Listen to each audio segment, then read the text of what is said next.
Hey guys, welcome back to the Japan Archives, episode 46. We're a little small podcast where we delve into the histories, the myths, and the different legends of Japanese history. I'm your host, Thomas. I'm your co-host, Heather. And how are we doing this week? Well, there was a lot of rain in Western Japan, and we're fine here, but there was definitely a lot of damage and some loss of lives, kind of more to our west. So it's been a long week, but we're doing fine here. Everyone was okay. How about you guys? We've had rain as well, but no flooding, which has been good.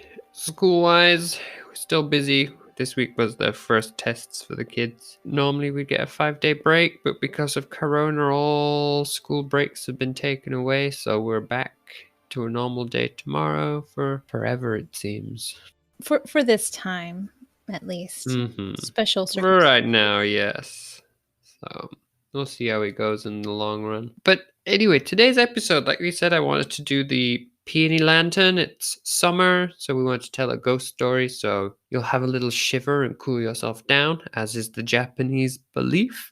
I'm going to do what I normally do and ask you, Heather, do you already know this story? Have you read it before, or? You told me about it, and I decided not to look it up because I wanted to hear it for the first time. So I've heard of it, but I don't know the actual story. Okay. So this tale then, in the original Japanese, is known as Botan Doro, which we will call in English the Peony Lantern. Normally I would take these tales, read through, change a few bits, update it per se, but this time around I wanted to read the original translation of the story done by Lafcadio Hearn. We've talked about him before. He's one of the original guys who brought a lot of the supernatural and the folkloric tales to England and had them translated. So I managed to get a hold of his translation of the Peony Lantern. So that's the version I want to read for you today. So if you are ready... I have assumed the proper ghost story position. And what is that? So the listeners can also join in this position. I'm sitting up straight and tall in my chair with just enough lean to get into the story, but not so much that I will bop my head back if I jump in fright. So kind of keeping my head away from the wall. Okay. There once lived in the district of Ushigome in Edo a hatamoto called Ijima Heizayemon. Now a hatamoto was a type of samurai, and Ijima had a single daughter known as Tsuyu. Ijima took for himself a second wife when his daughter was about 16 years old, and finding that Tsuyu could not be happy with her new mother-in-law, he had a pretty villa built for the girl at Yanagijima as a separate residence, and gave her an excellent maidservant called Yone to wait upon her. Tsuyu lived happily enough in her new home, until one day when the family physician, Yamamoto Shinjo, paid her a visit in the company with a young samurai named Hagiwara Shinzaburo. Shinzaburo was an unusually handsome lad, and very gentle, and the two young people fell in love with each other at sight. Even before the brief visit was over, they contrived, unheard by the old doctor, to pledge themselves to each other for life. And at their parting, Tsuyu whispered to the youth, "Remember, if you do not to come see me again, I shall certainly die." Shinzaburo, it is said, never forgot those words, and he was only too eager to see more of Tsuyu, but etiquette forbade him to make the visit alone.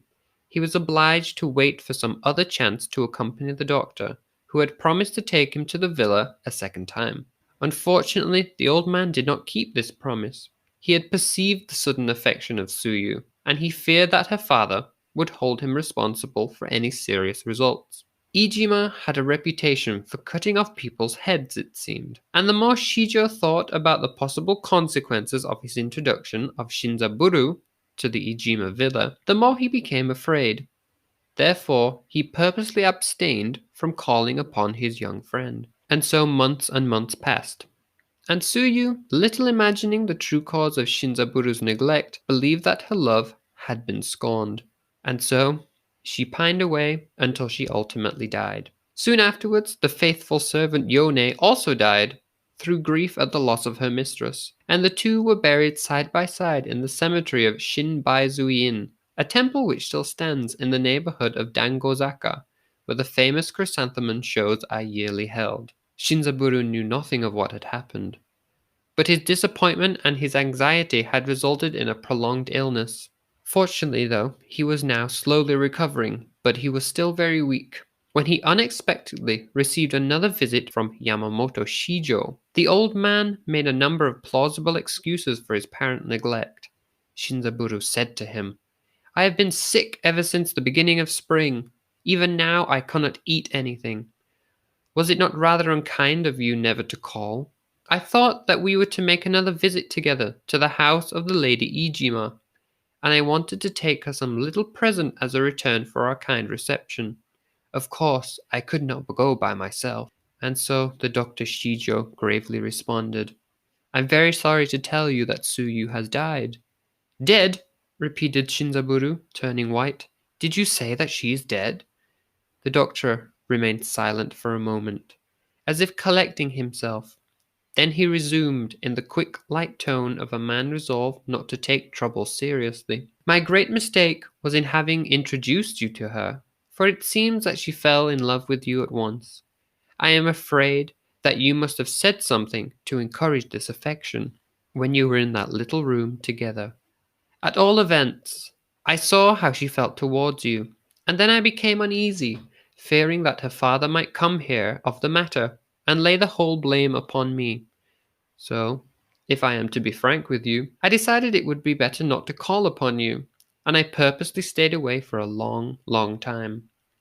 But only a few days ago, happening to visit Ijima's house, I heard to my great surprise that his daughter had died, and that her servant Yone had also died. Then, remembering all that had taken place, I knew that the young lady must have died of love for you. Ah, you are really a sinful fellow. Yes, you are. Isn't it a sin to have been born so handsome that the girls die of love for you? Well, we must leave the dead to the dead. It is of no use talking further about this matter. All that you now can do for her is to repeat the Nembutsu. Goodbye." And the old man retired hastily, anxious to avoid further converse about the painful event for which he had felt himself to have been unwittingly responsible. Now Shinzaburo long remained stupefied by the grief of the news of Tsuyu's death, but as soon as he found himself able to think clearly once more, he inscribed the dead girl's name upon a mortuary tablet, and placed the tablet in a Buddhist shrine inside his home. And from that every day he would recite prayers and give offerings to it. Every day thereafter he presented even more offerings, and the memory of Tsuyu was never absent from his mind. Nothing occurred to change the monotony of his solitude before the time of Bon, the great festival of the dead, which begins upon the 13th day of the 7th month. Then he decorated his house and prepared everything for the festival to come, hanging out the lanterns that guide the returning spirits, and setting the food of ghosts on the shelf of souls. And on the first evening of Obon, after sundown, he kindled a small lamp before the tablet of Tsuyu, and lighted the lanterns. The night was clear, the moon was great, and it was a windless and warm night. Shinzaburo sought the coolness of his veranda.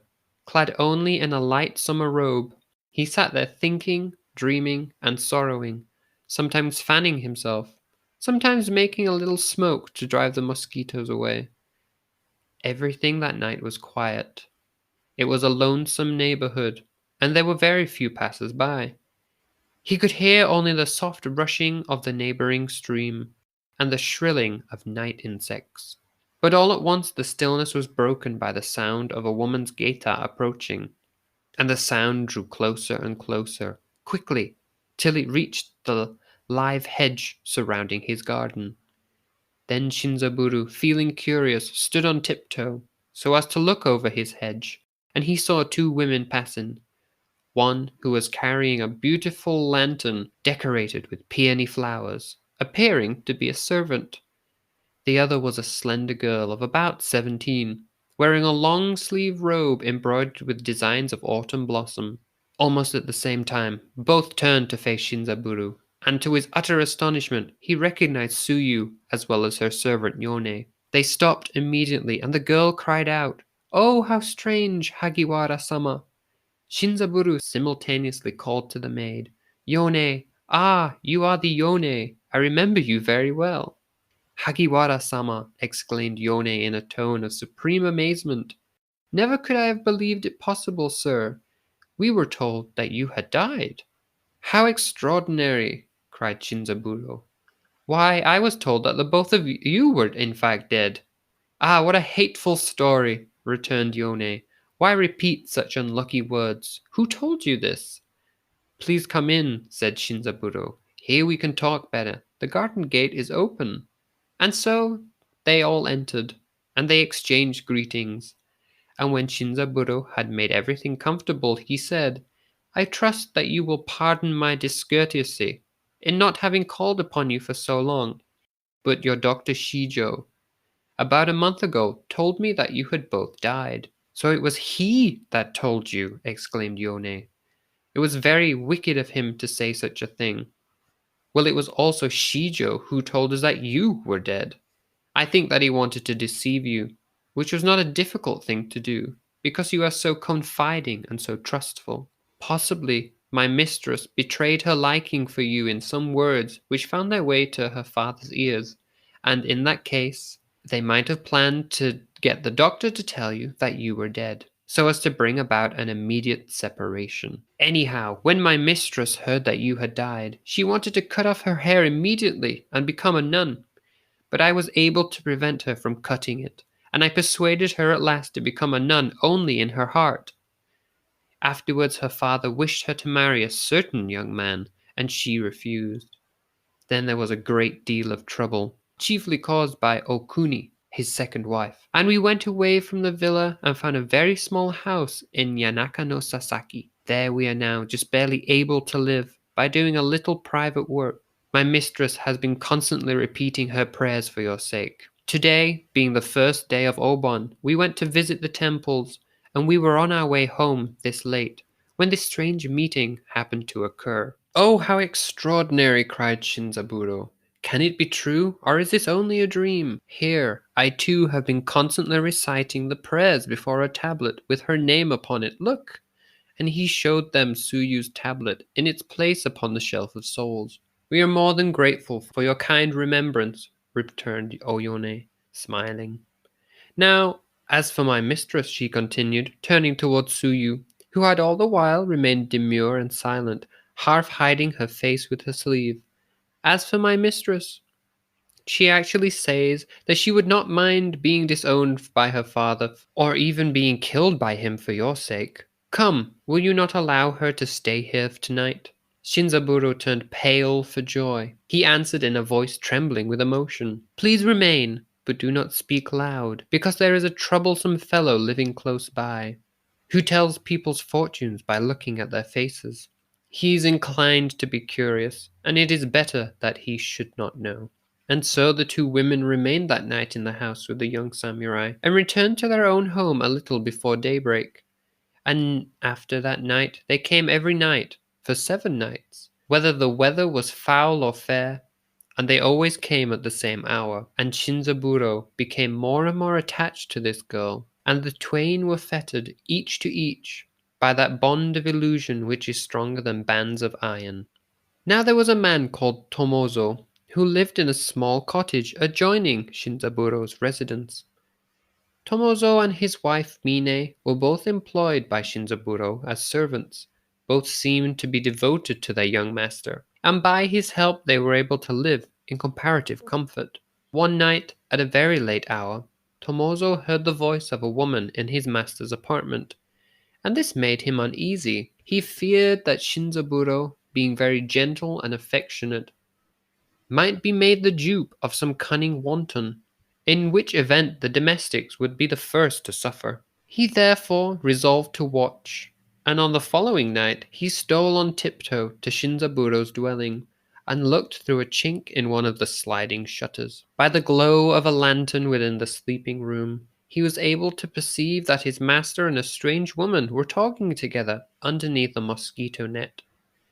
At first he could not see the woman distinctly. Her back was turned to him. He only observed that she was very slim, and that she appeared to be very young, judging from the fashion of her hair and dress. Putting his ears to the chink, he could hear the conversation plainly, as the woman said, "And if I should be disowned by my father, would you then let me come and live with you?" Shinzaburo answered in kind, "Most assuredly I would. Nay, I should be glad of the chance. But there is no reason to fear that you will ever be disowned by your father, for you are his only daughter, and he loves you very much. What I do fear is that some day we shall be cruelly separated."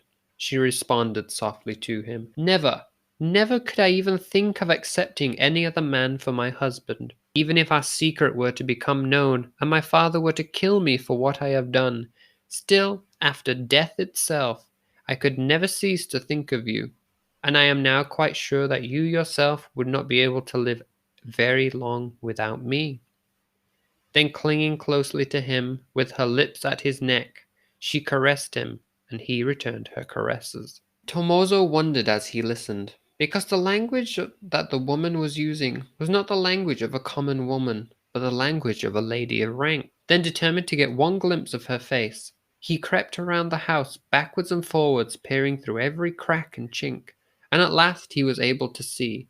But therewith an icy trembling seized him, and the hair on his head stood up on end.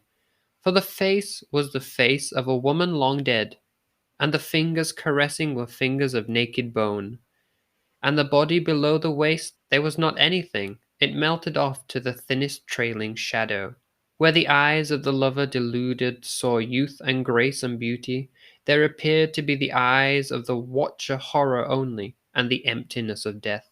Simultaneously another woman's figure rose up from within the chamber, and swiftly made towards the watcher, as if discerning his presence. Then in utmost terror he fled to the dwelling of Hakuodo Yusai, and knocking frantically on the doors, succeeded in rousing him. Now Hakuodai was the man who could look at people's faces and read their fortune. And over his time he had heard and seen so many things that he could not easily be surprised. Yet the story of the terrified Tomozo both alarmed and amazed him. He had read in ancient Chinese books of love between the living and the dead, but he had never believed it possible. Now, however, he felt convinced that the statement of Tomozo was not a falsehood, and that something very strange was really going on in the house of Hagiwara.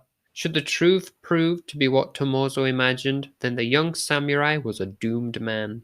"If the woman be a ghost," said Yusai to the frightened servant, "if the woman be a ghost, your master must die very soon, unless something extraordinary can be done to save him. And if the woman be a ghost, the signs of death will appear upon his face. For the spirit of the living is pure, and the spirit of the dead is unclean. One is positive and one is negative. He whose bride is a ghost cannot live. Even though in his blood there existed the force of a life of 100 years, that force must quickly perish. Still, I shall do all that I can to save Hagiwara-sama. In the meantime, Tomozo, say nothing to anyone else, not even to your wife about this matter. At sunrise, I shall call upon your master." When questioned next morning by Yusai, Shinzaburo at first attempted to deny that any woman had been visiting the house, but finding this artless policy of no avail, and perceiving that the old man's purpose was altogether unselfish, he was finally persuaded to acknowledge what had really occurred, and to give his reasons for wishing to keep the record a secret. As for the Lady Ijima, he intended, he said, to make her his wife as soon as possible. "Oh, madness!" cried Yusai, losing all patience in the intensity of this alarm. "Know, sir, that the people who have been coming here night after night are the dead. Some frightful delusion is upon you. Why, the simple fact that you long supposed Tsuyu to be dead, and the repeated nembutsu for her, and repeated offerings before her tablet, is that not proof itself?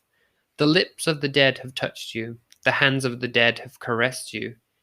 Even at this moment I see in your face the signs of death, and you will not believe me. Listen to me now, sir, I beg of you, if you wish to save yourself. Otherwise you have less than 20 days to live. They told you, those people, that you were residing in the district of Shitaya in Yanaka no Sasaki. Did you ever visit their home? No, of course you did not. Then go today, as soon as you can. Try and find their home. And having uttered this counsel with the utmost vehement earnestness, Yusai abruptly took his departure. Shinzaburo, startled though not convinced, resolved after a moment's reflection to follow the advice of this man and go himself to Shitaya.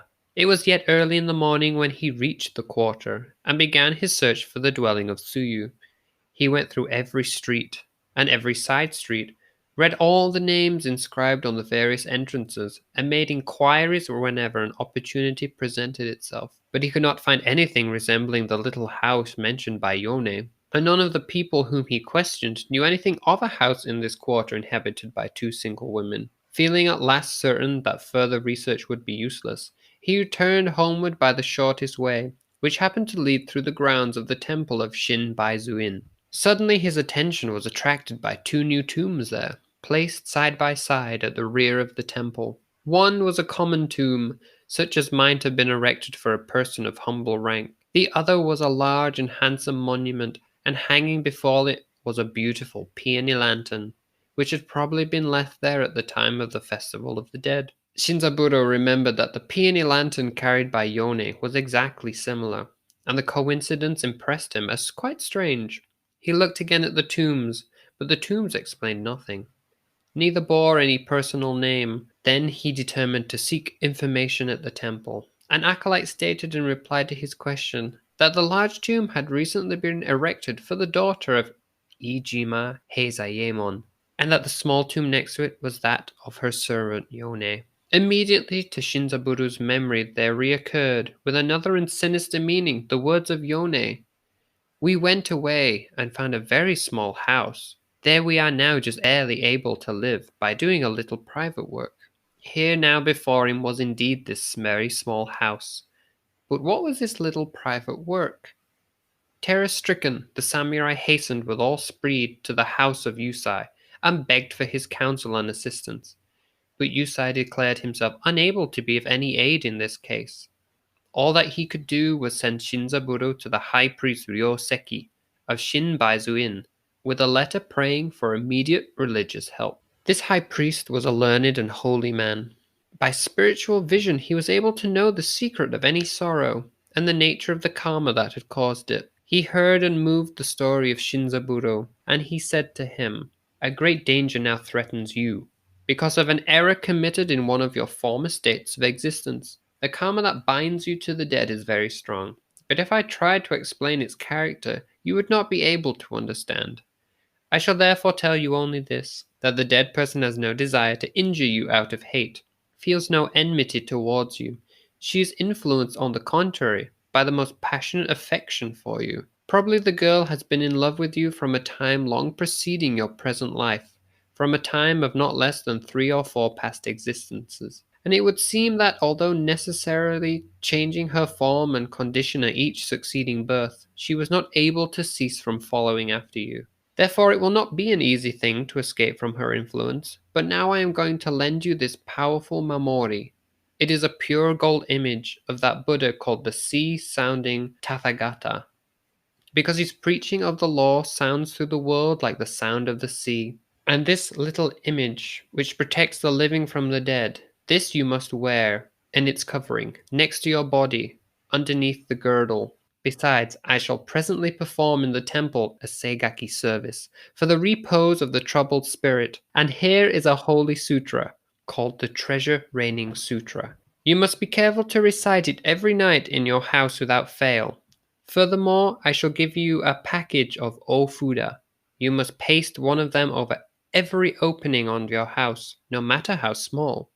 If you do this, the power of the holy text will prevent the dead from entering. But whatever may happen, do not fail to recite the sutra." So Shinzaburo humbly thanked the high priest, and then taking with him the image, the sutra, and the bundle of sacred texts, he made all haste to reach his home before the hour of sunset.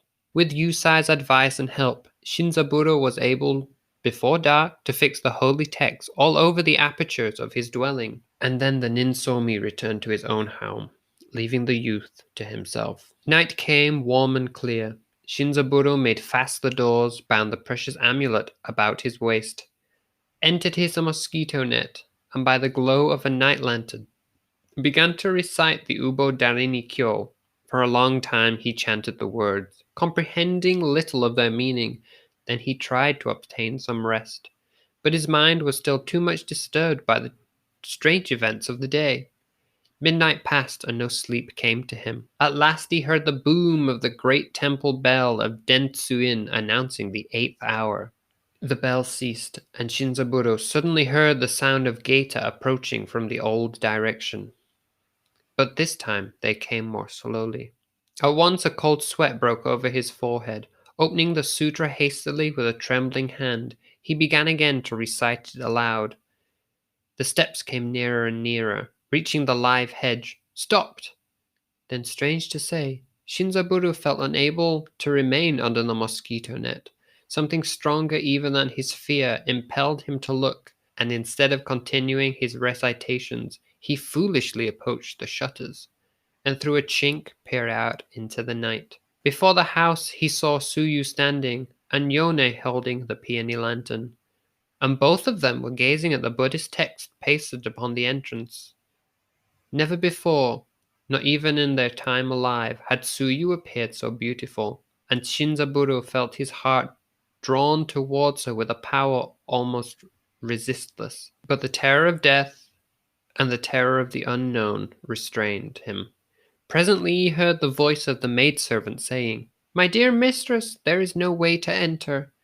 The heart of Hagiwara-sama must have changed, for the promise that he made last night has been broken, and the doors must have been made fast to keep us out.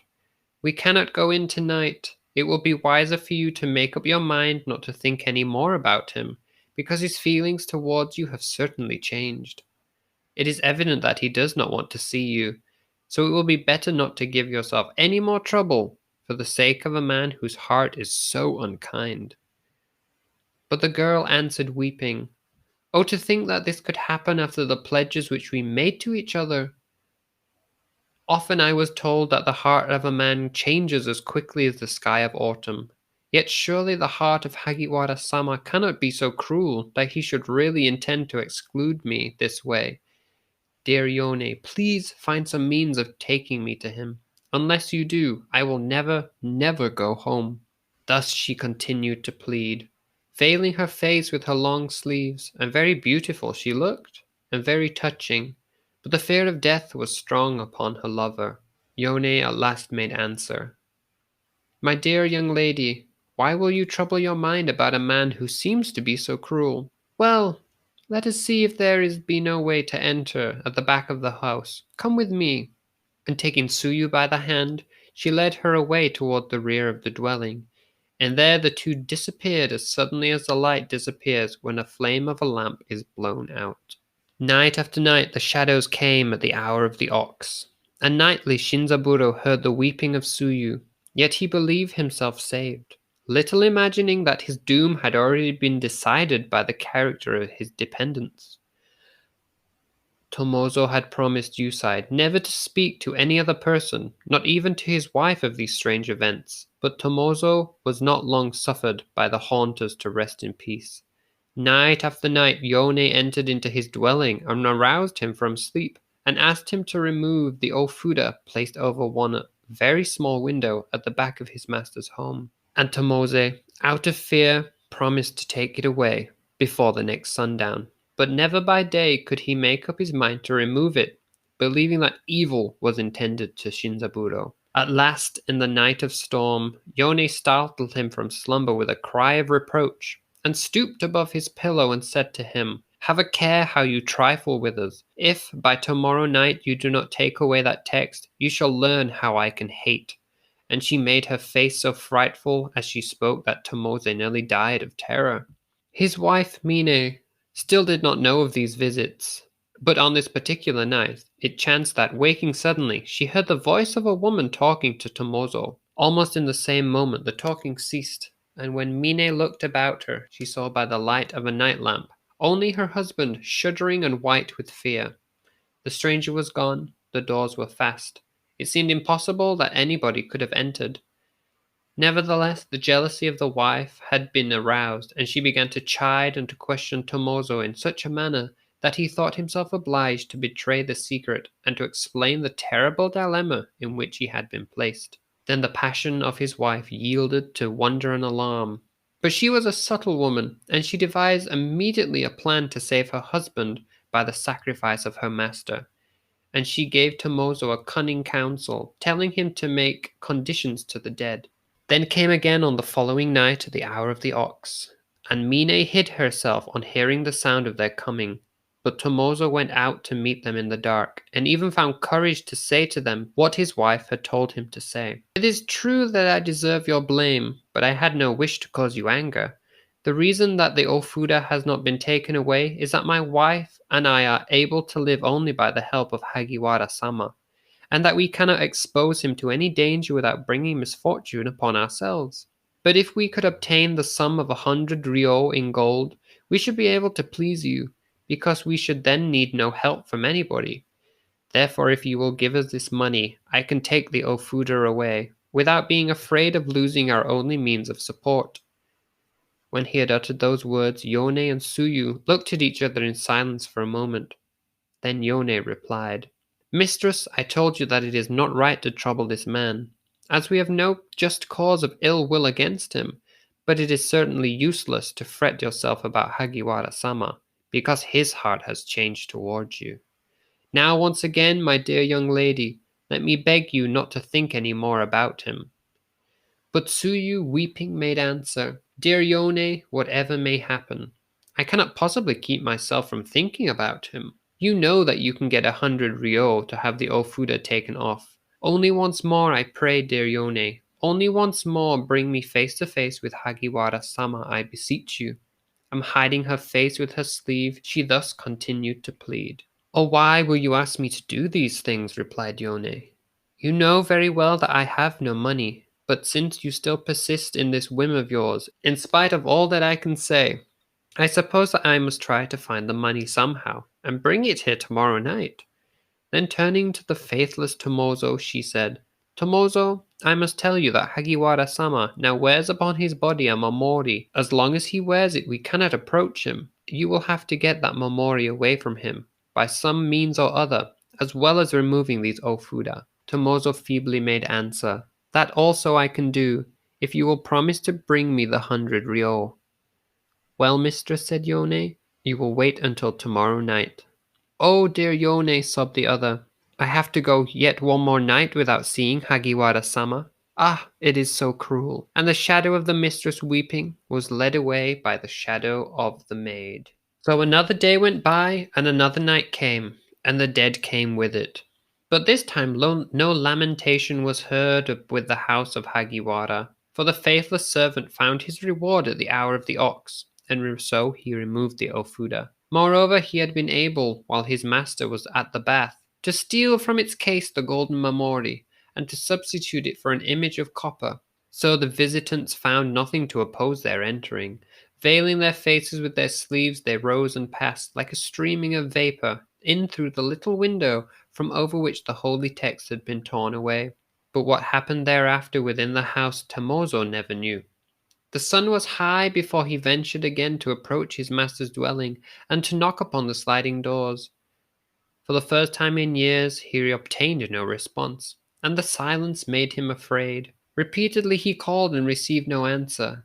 Then, aided by Mine, he succeeded in effecting an entrance and making his way alone to his master's sleeping room, where he called again in vain.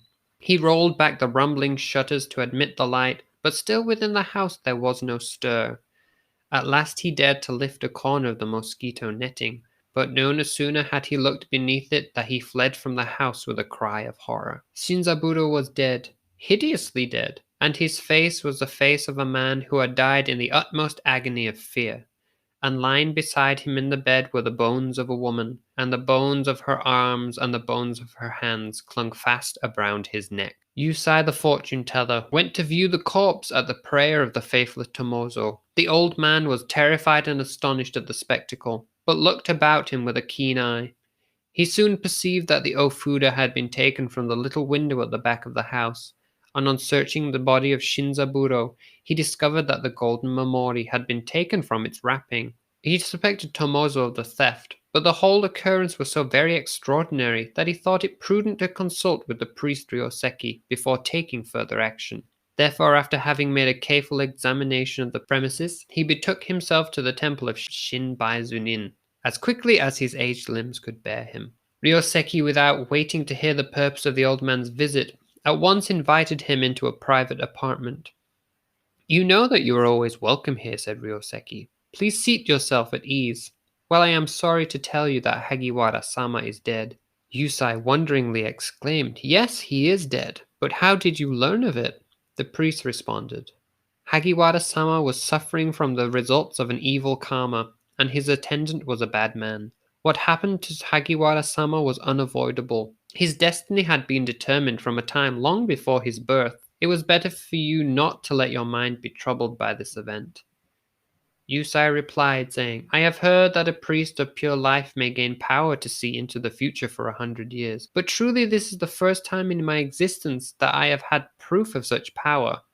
Still, there is another matter about which I am very anxious." "You mean," interrupted Ryosuke, "the stealing of the holy Mamori? But you must not give yourself any concern about that. The image has been buried in a field, and it will be found there and returned to me during the 8th month of the coming year. So please do not be anxious about it." Yusai, astonished, wondered how the priest could know such things. And so the priest answered gravely, "Never mind how I happen to know them. I now want to speak to you about Hagiwara's funeral.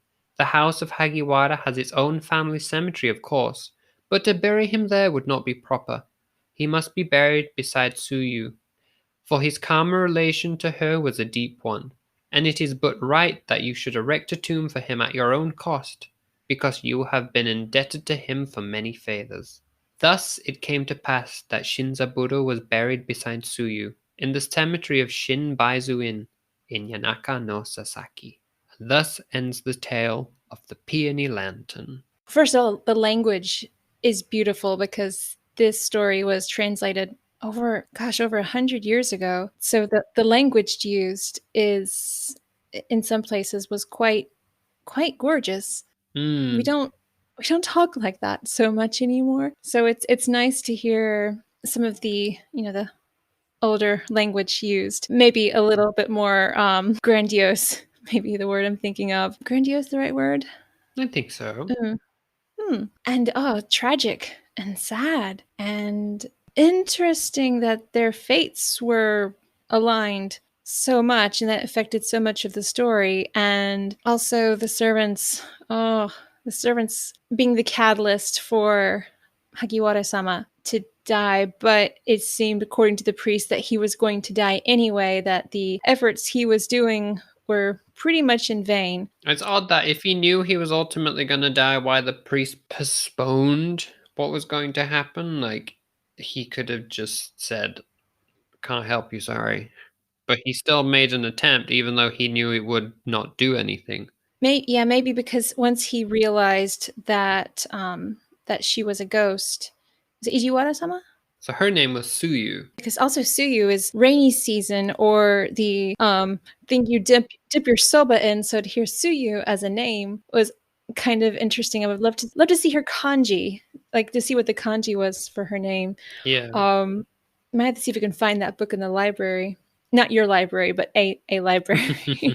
Really sad. It's an interesting ghost story in that it doesn't seem so malicious. Like usually ghosts may have like revenge or ill will, but it's a love story in a way, which is even more tragic because, if he had not realized that Tsuyu was a ghost, then he could have potentially passed happy. I mean, he was going to die anyway, so he wouldn't have died in terror. And I wonder if, because apparently they had gone through several lives of this, if that maybe in a future life it would end better, or if the same thing would happen again. I don't know about like karma and changing fate in as far as like in this Japanese religion that I'm assuming is this Shinto or maybe Buddhism. Buddhism, yeah. So I hope for their sake, but I wonder if it's the same pattern would repeat itself again, or if this finally ended that lifetime of the tragedies that they had. Hmm. So I'm You would interested about hope that. so. Yeah. So it's instead of being like more scary, it's more just sad, I think. Tragic, very tragic. Tragic. Also, I don't know. You get very mixed signals from Tsuyu as a ghost. The whole time she's visiting, she's happy, and then she can't visit him for a while, and she just wants to see him one more time. But in that final visit, she decides to kill him instead of loving him one last time. Or did she approach and he realized that he could see her? Because before he couldn't tell, he couldn't see her as a ghost. Also true, And this time, yes. to see a ghost coming up, he maybe died from fright, maybe. So she was trying to perhaps, like, oh, I'm here now. We can be together. And why did you shut me out? Why are you so cruel? And he's like, oh my God, she's a ghost. Yeah. Like the veil had been lifted and he could, or the mosquito net had been lifted and he could see that she was skeletal, I'm assuming. And then in his horror, her anger overtakes her, You think and so? she You think, ultimately kills him. you think so? Like, you think that she actually killed him, or just he? Because I was thinking more he like died from fright. Like he was already, like, he was going to die in 20 days anyway. His end was coming, that the dead had already affected him and taken his life force, and that this last visit of seeing her as she really was finally just made his heart go, ah, that's it, I'm done. It's possible. I'm just thinking back to when Mm. it says they found him with the skeleton's hands around his neck. It gives Was the it hands or implication. arms? It says, and the bones of the arms and the bones of the hands clung fast about his neck. So it could have been So like it this. could have been a loving embrace and he died of fright, like you said, but there is also the possible of interpreting it as she choked him in anger, especially like you said, if he saw her as a ghost and maybe rejected her that final night. Hmm. So it could go either way. I Hmm. like that. Yeah, the in anger part changes the story for me, because I guess I was going from thinking of it this way. So I wonder if we looked at it in the original Japanese and saw the translation from today, how it would end. Because this is Lefcadia Hearn's translation, and it could be the way he's written it in the older English.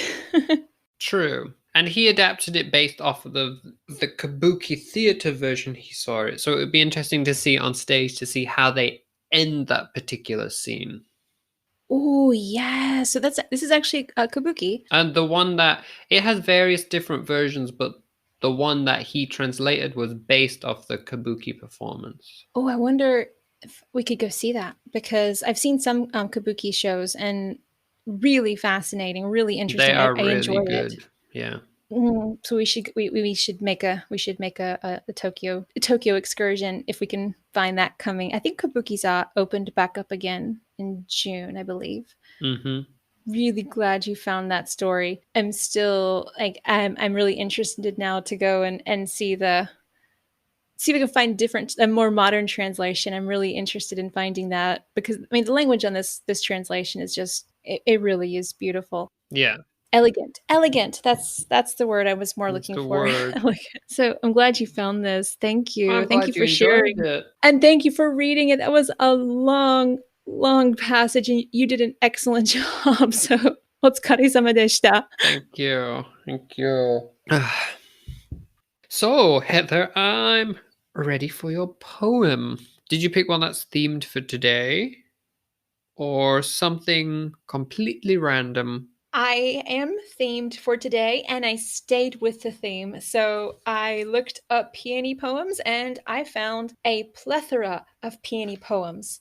I'm surprised you came across so many so easily. I know you've looked before for themed poems and come up empty. Interestingly enough, and I am including a link for this website, I found a florist. What's it called? Botanist? Place where you buy plants. Garden center. I found a peony garden center in America. Ah, Actually, okay. they grow peonies. Anyway, I'm including the link for the website. So in case if you are in America and you have an interest in peonies, there's a place that this is their specialty. It looks like they only sell peonies, but on their website they have a lot of peony poems. And the one I picked is not from their website, but I was really interested in the fact that a lot of their poems came from Buson. So it looks like Buson wrote a little bit about peony poems. He wrote a little bit about Okay. peonies and Japanese poetry. And I went on a little hunt and I found one that I liked. I mean, I like quite many of them that was on the website. I liked quite a lot that were on the website, but this one I found, I don't know, it somehow spoke to me a little bit. And I wanted to tell you a little bit. We've talked about Busan before, but I wanted to do a little different. And instead of talking about the poet, I'm going to talk about peonies in Japanese culture. I was gonna ask you about that. I saw the link you put up to something called Hanakotoba, so I'm wondering what that is as well. I'm just going to ask you, what do you think Hanakotoba stands for? Well, I would guess kotoba words and hana flowers, so Yeah, flower words. yeah. But I mean, does that help me? Not really. So please enlighten me. It's like the language of flowers. So Hanakotoba is like Okay. flower words. Yeah. So in other words, language of So flowers. words to describe flowers or the meaning of certain flowers? That one, the meaning of certain flowers. Okay. So, I believe in uh, English culture, is it English or British? I mean, British culture, is that the right one? Yeah. So, I know in British culture, there were historically meanings attached to flowers. And I think that they came over, I believe, in America. I think that that language kind of came over as well. And I think that was influenced by other cultures that came into America too, from my knowledge and Mm. understanding. But Japan also had a meaning of flowers. Now, this is something I pulled from Wikipedia, which means I will need to look further into the source. But according to this article, I found peonies mean bravery.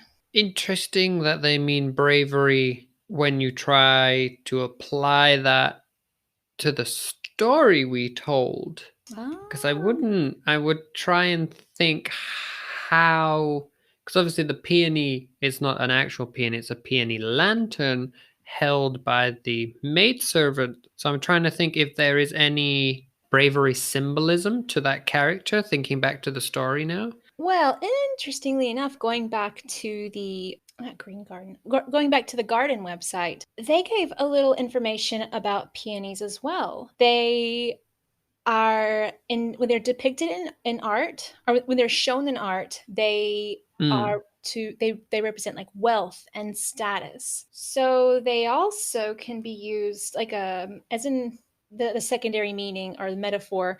They can be used as a metaphor for female beauty and allure. okay. It could be a stand-in for like female for beauty, but sometimes they're just used as the flower itself. It really just depends on how the poet wanted to use this. They could have used it as as a deeper meaning, or they could have used it as a flower. So perhaps for the story, because Tsuyu was of high status, that could be why she did have that peony lantern, because it was showing her, and that's how the servant would have also known, like seeing those peonies on the Yeah. lantern. Oh, okay, yeah, she's. I think he heard her speak, but then also seeing that lantern would have probably indicated that she was of higher stature. Okay, cool. Thank you all. You're welcome. So I did not, when I first started encountering peony poems, I this is like the first thing I pulled up was this website. And we're not getting any compensation from them. I just thought it was a really interesting site. So sharing with you guys, because I do love flowers. I'm not very good at flowers, but I do enjoy them. So if you're interested, you can take a look. And thank you so much to this garden center that put this information out there. I really appreciate it. I think it's amazing. And it really ties into our story, I think, which is surprising because it gave us some information of why there might have been the peony lantern and why that lantern was important in the story. At least maybe that's kind of what I was thinking. So that is a little bit about peonies, and I think I'm really interested to touch back on them again. So we've looked at sakura, now we've seen peonies, and we'll have to see what other flowers are. I think camellias are often depicted in Japanese art, so we'll have to do some exploring to see what other flowers are and what other symbolisms we can find from those. So with that out of the way, are you ready for the poem? I am indeed. And you've got your pencil and paper ready? Do I need it if it's on one note now? I don't know. So are you ready to go, Thomas? You ready for the poem? Yes, I'm definitely ready for the poem. Okay, good. So you're all comfortable and all settled in. Okay. 보단 지리대 우치 가사나리누 니산한. So it's obviously a peony poem. You did start with botan. Chirite is a verb, but I'm not sure what the verb means. Next line, uchi, if I'm remembering the correct uchi, it's like outside. Kasinari nu, I'm going to assume, therefore, is another verb associated with the outside, so I'm not sure. But then Nisan hen, you have 2, 3, and hen, I'm not sure, but I'm thinking with it being flowers. I'm trying to think flowers associated with numbers. Maybe the petals of the flower, like 2, 3 petals. But the verbs in question for the first and second line, I'm not quite sure. Yeah, chirite and kasanarinu, I have not come across yet. Excellent. You got quite a bit. Because there's some Was I verbs. right with the petals? You were right with the petals because so that's the kanji for petal. So what I did, I worked on my translation for this poem as well, which meant I used a Japanese dictionary. My preferred one is jisho.org. It's really good. Hin, we're going to start the very end, the very last one thing, hin. So if you look, I actually got the kanji for this as well. This hin is a counter for things like petals or scraps or fragments. So parts of something or leftovers of something, so petals would be a part of the flower itself. So you were right with the amount. So Nisan hen is what I translated from using Jisho is 23 petals. So I don't know why they said 23 petals. I don't think it means exactly 23 petals unless there are 23 petals in a peony, which I have never counted before. So I think from one of the translation, it means just lots of petals. So it's indicating to you that the petals are now off of the flower. Japanese peonies have 5 petals. Ooh. There you go. Yay. I love that we're touching into botany again. This is great. Yeah, we've come back to botany again. So yeah, with them having only 5 but then that means the 2 and 3 would make sense. Nissan 2 and 3 make 5. Wow. So that does make sense, and he split it into 2 and 3, so it would fit the 5 syllables needed. Oh, I love that. Yeah, you're right, because Nissan hen. San hen, because san hen, the N is a syllable by itself. There we go. We figured it out. Oh, exploring. Okay.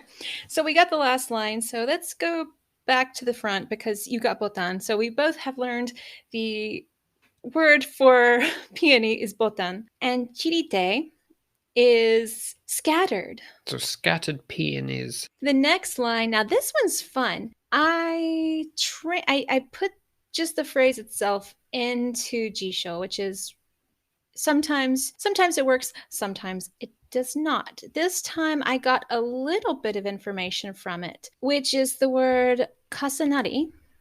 So kasanari means like overlapping, stacking, piling up. And uchi, this is interesting because this kanji by itself is kind of overlapping. So this phrase means in a way, because I think some of it is not really pulling up by itself in the dictionary. So I think it might have a little bit different meaning. But what I was able to kind of tell was that it was overlapping, like stacking. So my basic literal translation that I was able to pull. So in English, it's scattered peonies stacking together, 5 petals. Okay. Now, the translation I got from the website, the peony flowers scattered and accumulated a few of the petals. So they both have a similar meaning. Your translation, how did you translate the last line again? Well, originally 2, 3 petals. I put 2, 3 petals, but then I changed Would you change that now? I changed it to 5, yeah, because I was like, oh, I like you're clever. I will take your translation. So like 5 petals. So from what I was able to like, it's a visual. Like I would assume he's walking along the garden and he sees it's kind of, I guess, like the flower has bloomed and now the petals have fallen off and they've stacked together like on the ground. Essentially just the peonies themselves like stacked together. Now the other one is like scattered. So I'm essentially having that image of the peony no longer in bloom, has finished its cycle, and now the petals are scattered, are stacked on the ground. I'm getting the imagery of like in the autumn when you rake together all the big piles of leaves, but instead it's like a pile of peony petals that have blown together after the flowers have finished their bloom. Because as well, for me, I reading this one, it gives the impression that it's a single peony flower. For me, the idea of the peony flower scattered gives me an image of lots of peony flowers scattered around, and Ooh. each one of those is dropping their petals, which leads to the accumulation because you would have a lot more than the 5 petals. So in my mind, it's a much bigger gathering of petals as opposed to this translation, which is just a gathering from a single flower. That makes a lot of sense. I like the way you're thinking about it, especially because you would that would make more like that stacking because you have like the different, and also why maybe that last line is not giving you like the exact counting. It's to show you that there are, especially the way he wrote it, maybe that was indicating that there were so many different ones, and you can't, sit there and count individual peony flowers or peony Very petals. true. I mean, unless that's a thing you want to do. But so as far as any other meaning behind it, because we've got that. Just looking at it simply, it's just sounding like it's describing a scene.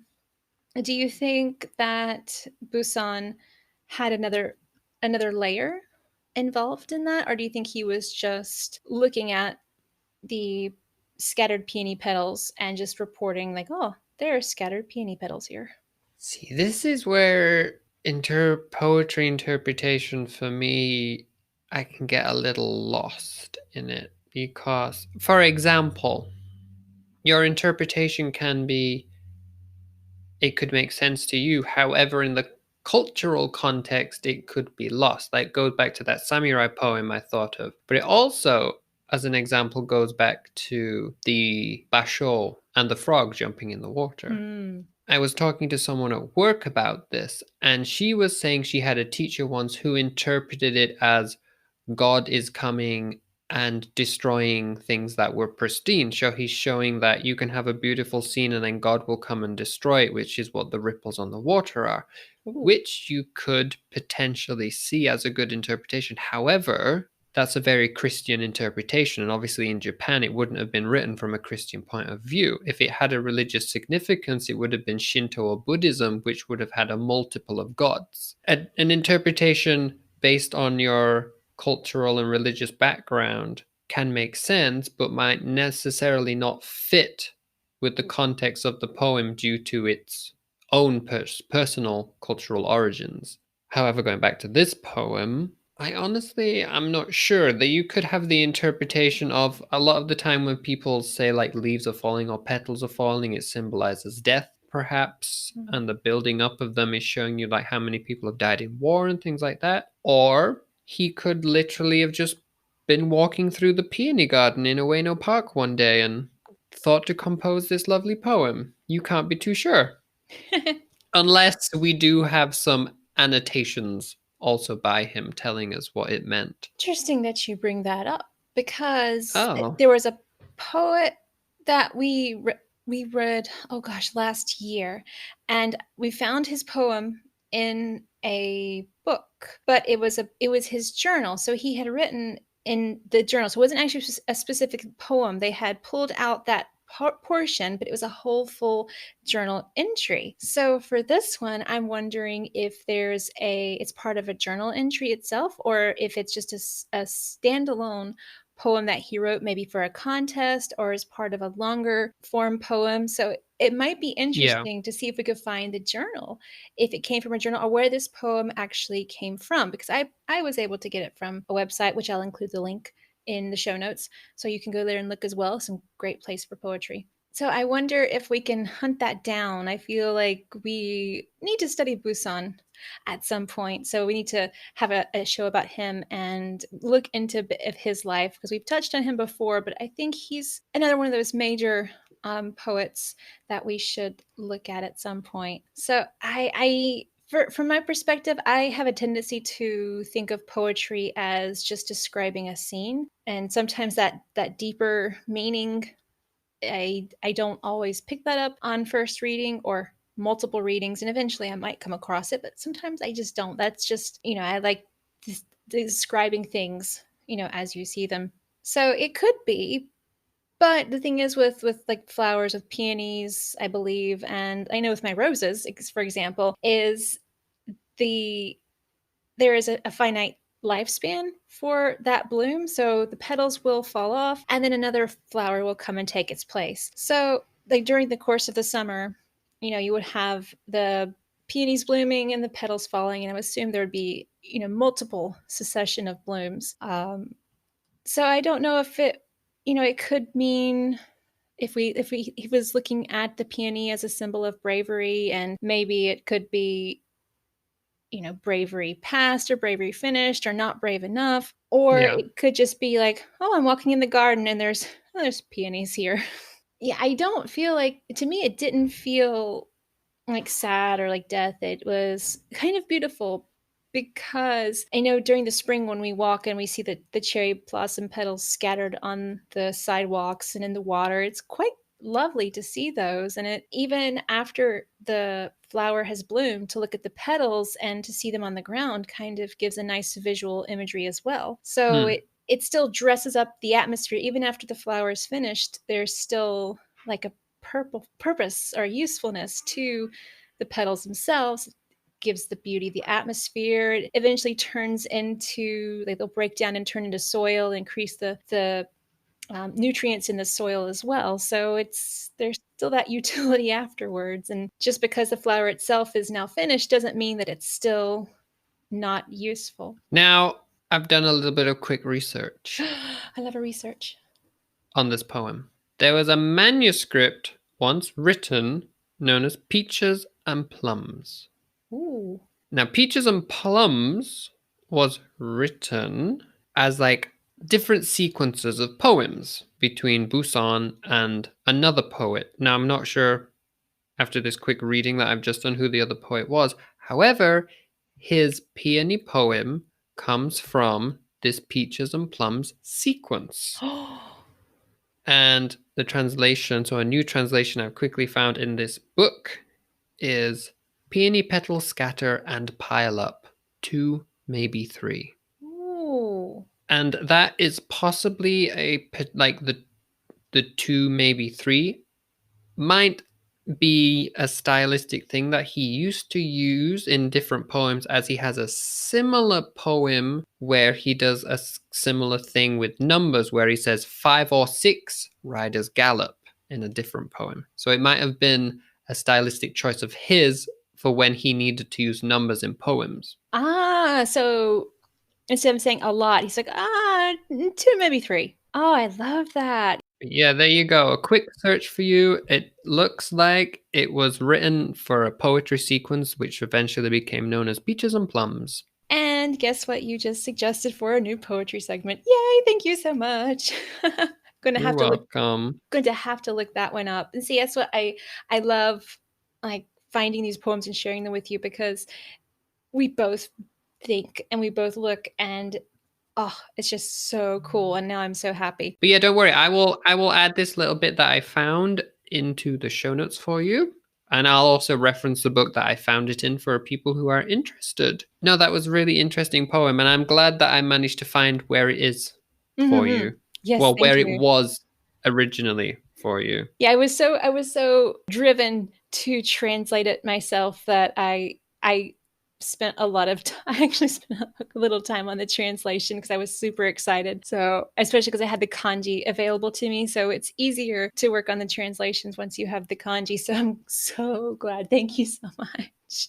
You're welcome. And I will include my translation in the notes as well. Thank you very much. So that is my poem for today, unless you have anything else to add. I have nothing else. So I guess it's time to sign off. So everyone, thank you again for tuning in this week. We hope you enjoyed it. If you're interested in the show notes, head on over to japanarchivespodcast.com. You can find that there, as well as all our growing database on Japanese history. If you want to follow us on social media, we're on Twitter and Facebook over at Japan Archives. And if you want to see a few of the places that I visit while I'm exploring Japan, you can follow my Instagram, which is nexus_travels. And that's NEXUS_travels. But yeah, that's everything from me. Unless, well, do we want to tell them what we're doing next week, Heather? Next week, we are going to dive back into culinary history with sushi. Is this going to be a introduction to sushi then? Because I'm assuming there'll be a long history of sushi. I think perhaps that is to be determined as we take a look into sushi. I know some things about it, but there are some other things I need to explore. So we'll let you know next week. All right then. All right, guys. Well, thank you again for tuning in this week, and we will speak to you next Friday. Mata ne. 皆さん気をつけて、またね。